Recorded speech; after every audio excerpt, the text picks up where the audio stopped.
ਅਗਲੀ ਜਿਹੜੀ ਗੱਲ ਉਸ ਦੇ ਉੱਤੇ ਕਰਦੇ ਜਾਈਏ ਕੈਲੀਫੋਰਨੀਆ ਦੇ ਰਿਪਰੈਜ਼ੈਂਟੇਟਿਵ ਜਿਹੜੇ ਹਾਰਡਰ ਹੈਗੇ ਨੇ ਉਹਨਾਂ ਨੇ ਸੈਂਟਰ ਵੈਲੀ ਤੋਂ ਨੇ ਡੈਮੋਕ੍ਰੇਟ ਪਾਰਟੀ ਵੱਲੋਂ ਉਹਨਾਂ ਨੇ ਇਹ ਕਿਹਾ ਆ ਵੀ ਜਿਹੜੀ ਪ੍ਰਾਈਸ ਗਾਊਜਿੰਗ ਆ ਉਹ ਰੁਕਣੀ ਚਾਹੀਦੀ ਆ।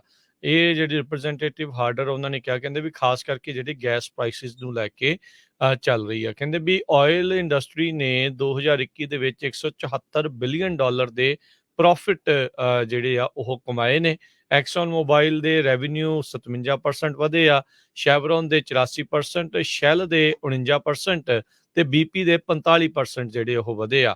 ਹਾਰਡਰ ਨੇ ਟਵਿੱਟਰ ਦੇ ਉੱਤੇ ਟਵੀਟ ਕਰਦੇ ਹੋਏ ਕਿਹਾ ਵੀ ਇਹ ਆਇਲ ਕੰਪਨੀਜ਼ ਇਹਨਾਂ ਦੇ ਰੈਵਨਿਊ ਪਿਛਲੇ ਸਾਲ ਦੇ ਵਿੱਚ 3 ਗੁਣਾ ਹੋਏ ਆ ਤੇ ਪਰ ਅਸੀਂ $6 ਗੈਲਨ ਨੂੰ ਪ੍ਰਾਈਸ ਜਿਹੜੀ ਉਹ ਪੇ ਕਰ ਰਹੇ ਆ। ਕੈਲੀਫੋਰਨੀਆ ਦੇ ਵਿੱਚ ਅਜੇ ਵੀ ਗੈਸ ਪ੍ਰਾਈਸ $6 ਤੋਂ ਉੱਤੇ ਚੱਲ ਰਹੀ ਆ। ਹਾਰਡਰ ਨੇ ਇਹ ਜਿਹੜਾ ਇਸ ਦੇ ਵਿੱਚ ਜਿਹੜਾ ਉਹ ਕਿਹਾ ਵੀ ਜਿਹੜੇ ਸੈਂਟਰਲ ਵੈਲੀ ਦੇ ਪਰਿਵਾਰ ਨੇ ਉਹਨਾਂ ਦੇ ਲਈ ਇਹ ਬੜਾ ਮੁਸ਼ਕਲ ਹੋ ਰਿਹਾ ਆ। ਉਹ ਸੋਚ ਰਹੇ ਨੇ ਵੀ ਕੀ ਅਸੀਂ ਕੰਮ ਤੇ ਜਾਣ ਦੇ ਲਈ ਇਸ ਗੈਸ ਨੂੰ ਅਫੋਰਡ ਵੀ ਕਰ ਸਕਦੇ ਆ ਕਿ ਨਹੀਂ। ਤੇ ਕਹਿੰਦੇ ਵੀ ਉਧਰ ਜਿਹੜੇ ਐਗਜ਼ੈਕਟਿਵਸ ਤੇ ਆਇਲ ਕੰਪਨੀਜ਼ ਆ ਉਹ ਆਪਣੇ ਪ੍ਰੋਫਿਟ ਨੂੰ ਵਧਾ ਰਹੀਆਂ ਨੇ। ਉਹਨਾਂ ਨੇ ਕਿਹਾ ਵੀ ਇਹ ਟੋਟਲੀ ਲਾਲਚ ਆ ਤੇ ਇਹ ਲਾਲਚ ਗਲਤ ਆ ਤੇ ਇਸ ਨੂੰ ਰੋਕਣਾ ਚਾਹੀਦਾ ਆ।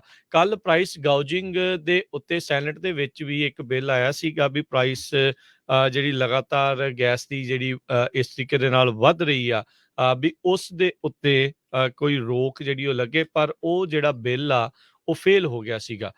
ਸੋ ਸੈਨੇਟ ਦੇ ਵਿੱਚ ਉਹਦਾ ਹਾਊਸ ਨੇ ਇੱਕ ਹਿਸਾਬ ਦੇ ਨਾਲ ਬਿੱਲ ਆਪਣੇ ਵੱਲੋਂ ਤਾਂ ਜਿਹੜਾ ਉਹ ਪਾਸ ਕਰ ਦਿੱਤਾ, ਜਿਸ ਦੇ ਵਿੱਚ ਮੈਜੋਰਟੀ ਜਿਹੜੇ ਰਿਪਬਲਿਕਨਸ ਆ ਉਹਨਾਂ ਸਾਰਿਆਂ ਨੇ ਉਸ ਤੇ ਉਲਟ ਵੋਟ ਪਾਈ। 207 ਦੇ ਮੁਕਾਬਲੇ 217 ਵੋਟਾਂ ਦੇ ਨਾਲ ਹਾਊਸ 'ਚ ਇਹ ਬਿੱਲ ਪਾਸ ਜਿਹੜਾ ਉਹ ਹੋਇਆ ਆ। So consumer fuel price gouging prevention act ਇਸ ਦਾ ਨਾਮ ਜਿਹੜਾ ਉਹ ਰੱਖਿਆ ਗਿਆ ਸੀ। ਇਸ ਦਾ ਜਿਹੜਾ ਸੈਨੇਟ ਦੇ ਵਿੱਚ ਪਾਸ ਹੋਣ ਦੀ ਕਹਿੰਦੇ ਵੀ ਘੱਟ ਹੀ ਜਿਹੜੇ ਉਹ ਚਾਂਸ ਹੈਗੇ ਨੇ।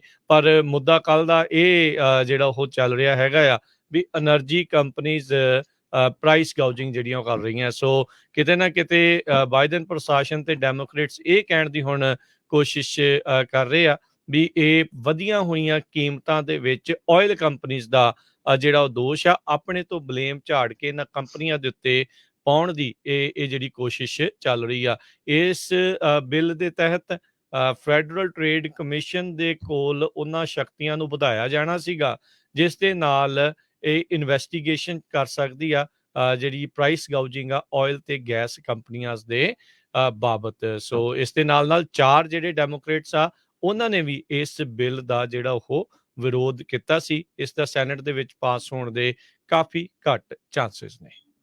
ਅਗਲੀ ਜਿਹੜੀ ਗੱਲ ਉਸ ਦੇ ਉੱਤੇ ਕਰਦੇ ਜਾਈਏ ਕੈਲੀਫੋਰਨੀਆ ਦੇ ਰਿਪਰੈਜ਼ੈਂਟੇਟਿਵ ਜਿਹੜੇ ਹਾਰਡਰ ਹੈਗੇ ਨੇ ਉਹਨਾਂ ਨੇ ਸੈਂਟਰ ਵੈਲੀ ਤੋਂ ਨੇ ਡੈਮੋਕ੍ਰੇਟ ਪਾਰਟੀ ਵੱਲੋਂ ਉਹਨਾਂ ਨੇ ਇਹ ਕਿਹਾ ਆ ਵੀ ਜਿਹੜੀ ਪ੍ਰਾਈਸ ਗਾਊਜਿੰਗ ਆ ਉਹ ਰੁਕਣੀ ਚਾਹੀਦੀ ਆ। ਇਹ ਜਿਹੜੇ ਰਿਪਰੈਜ਼ੈਂਟੇਟਿਵ ਹਾਰਡਰ ਉਹਨਾਂ ਨੇ ਕਿਹਾ ਕਹਿੰਦੇ ਵੀ ਖਾਸ ਕਰਕੇ ਜਿਹੜੇ ਗੈਸ ਪ੍ਰਾਈਸਿਸ ਨੂੰ ਲੈ ਕੇ ਚੱਲ ਰਹੀ ਆ। ਕਹਿੰਦੇ ਵੀ ਆਇਲ ਇੰਡਸਟਰੀ ਨੇ 2021 ਦੇ ਵਿੱਚ 174 ਬਿਲੀਅਨ ਡਾਲਰ ਦੇ ਪ੍ਰੋਫਿਟ ਜਿਹੜੇ ਆ ਉਹ ਕਮਾਏ ਨੇ। ਐਕਸਨ ਮੋਬਾਈਲ ਦੇ ਰੈਵਨਿਊ 57% ਵਧੇ ਆ, ਸ਼ੈਵਰੋਨ ਦੇ 84%, ਸ਼ੈਲ ਦੇ 49% ਤੇ ਬੀਪੀ ਦੇ 45% ਜਿਹੜੇ ਉਹ ਵਧੇ ਆ। ਹਾਰਡਰ ਨੇ ਟਵਿੱਟਰ ਦੇ ਉੱਤੇ ਟਵੀਟ ਕਰਦੇ ਹੋਏ ਕਿਹਾ ਵੀ ਇਹ ਆਇਲ ਕੰਪਨੀਜ਼ ਇਹਨਾਂ ਦੇ ਰੈਵਨਿਊ ਪਿਛਲੇ ਸਾਲ ਦੇ ਵਿੱਚ 3 ਗੁਣਾ ਹੋਏ ਆ ਤੇ ਪਰ ਅਸੀਂ $6 ਗੈਲਨ ਨੂੰ ਪ੍ਰਾਈਸ ਜਿਹੜੀ ਉਹ ਪੇ ਕਰ ਰਹੇ ਆ। ਕੈਲੀਫੋਰਨੀਆ ਦੇ ਵਿੱਚ ਅਜੇ ਵੀ ਗੈਸ ਪ੍ਰਾਈਸ $6 ਤੋਂ ਉੱਤੇ ਚੱਲ ਰਹੀ ਆ। ਹਾਰਡਰ ਨੇ ਇਹ ਜਿਹੜਾ ਇਸ ਦੇ ਵਿੱਚ ਜਿਹੜਾ ਉਹ ਕਿਹਾ ਵੀ ਜਿਹੜੇ ਸੈਂਟਰਲ ਵੈਲੀ ਦੇ ਪਰਿਵਾਰ ਨੇ ਉਹਨਾਂ ਦੇ ਲਈ ਇਹ ਬੜਾ ਮੁਸ਼ਕਲ ਹੋ ਰਿਹਾ ਆ। ਉਹ ਸੋਚ ਰਹੇ ਨੇ ਵੀ ਕੀ ਅਸੀਂ ਕੰਮ ਤੇ ਜਾਣ ਦੇ ਲਈ ਇਸ ਗੈਸ ਨੂੰ ਅਫੋਰਡ ਵੀ ਕਰ ਸਕਦੇ ਆ ਕਿ ਨਹੀਂ। ਤੇ ਕਹਿੰਦੇ ਵੀ ਉਧਰ ਜਿਹੜੇ ਐਗਜ਼ੈਕਟਿਵਸ ਤੇ ਆਇਲ ਕੰਪਨੀਜ਼ ਆ ਉਹ ਆਪਣੇ ਪ੍ਰੋਫਿਟ ਨੂੰ ਵਧਾ ਰਹੀਆਂ ਨੇ। ਉਹਨਾਂ ਨੇ ਕਿਹਾ ਵੀ ਇਹ ਟੋਟਲੀ ਲਾਲਚ ਆ ਤੇ ਇਹ ਲਾਲਚ ਗਲਤ ਆ ਤੇ ਇਸ ਨੂੰ ਰੋਕਣਾ ਚਾਹੀਦਾ ਆ।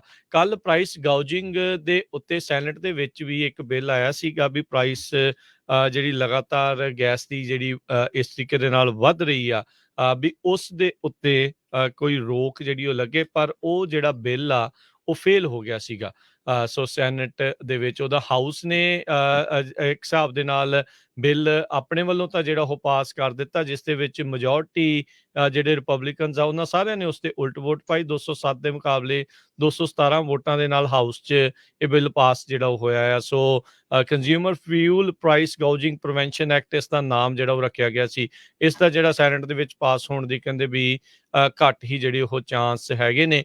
ਪਰ ਮੁੱਦਾ ਕੱਲ੍ਹ ਦਾ ਇਹ ਜਿਹੜਾ ਉਹ ਚੱਲ ਰਿਹਾ ਹੈਗਾ ਆ ਵੀ ਐਨਰਜੀ ਕੰਪਨੀਜ਼ ਪ੍ਰਾਈਸ ਗੋਜਿੰਗ ਜਿਹੜੀਆਂ ਉਹ ਕਰ ਰਹੀਆਂ। ਸੋ ਕਿਤੇ ਨਾ ਕਿਤੇ ਬਾਈਡਨ ਪ੍ਰਸ਼ਾਸਨ ਤੇ ਡੈਮੋਕ੍ਰੇਟਸ ਇਹ ਕਹਿਣ ਦੀ ਹੁਣ ਕੋਸ਼ਿਸ਼ ਕਰ ਰਹੇ ਆ ਵੀ ਇਹ ਵਧੀਆਂ ਹੋਈਆਂ ਕੀਮਤਾਂ ਦੇ ਵਿੱਚ ਆਇਲ ਕੰਪਨੀਜ਼ ਦਾ ਜਿਹੜਾ ਉਹ ਦੋਸ਼ ਆ ਆਪਣੇ ਤੋਂ ਬਲੇਮ ਝਾੜ ਕੇ ਇਹਨਾਂ ਕੰਪਨੀਆਂ ਦੇ ਉੱਤੇ ਪਾਉਣ ਦੀ ਇਹ ਜਿਹੜੀ ਕੋਸ਼ਿਸ਼ ਚੱਲ ਰਹੀ ਆ। ਇਸ ਬਿੱਲ ਦੇ ਤਹਿਤ ਫੈਡਰਲ ਟ੍ਰੇਡ ਕਮਿਸ਼ਨ ਦੇ ਕੋਲ ਉਹਨਾਂ ਸ਼ਕਤੀਆਂ ਨੂੰ ਵਧਾਇਆ ਜਾਣਾ ਸੀਗਾ ਜਿਸ ਦੇ ਨਾਲ ਇਹ ਇਨਵੈਸਟੀਗੇਸ਼ਨ ਕਰ ਸਕਦੀ ਆ ਜਿਹੜੀ ਪ੍ਰਾਈਸ ਗੋਜਿੰਗ ਆ ਆਇਲ ਤੇ ਗੈਸ ਕੰਪਨੀਆਂ ਦੇ ਬਾਬਤ। ਸੋ ਇਸ ਦੇ ਨਾਲ ਚਾਰ ਜਿਹੜੇ ਡੈਮੋਕ੍ਰੇਟਸ ਆ ਉਹਨਾਂ ਨੇ ਵੀ ਇਸ ਬਿੱਲ ਦਾ ਜਿਹੜਾ ਉਹ ਵਿਰੋਧ ਕੀਤਾ ਸੀ। ਇਸ ਦਾ ਸੈਨੇਟ ਦੇ ਵਿੱਚ ਪਾਸ ਹੋਣ ਦੇ ਕਾਫੀ ਘੱਟ ਚਾਂਸਸ ਨੇ।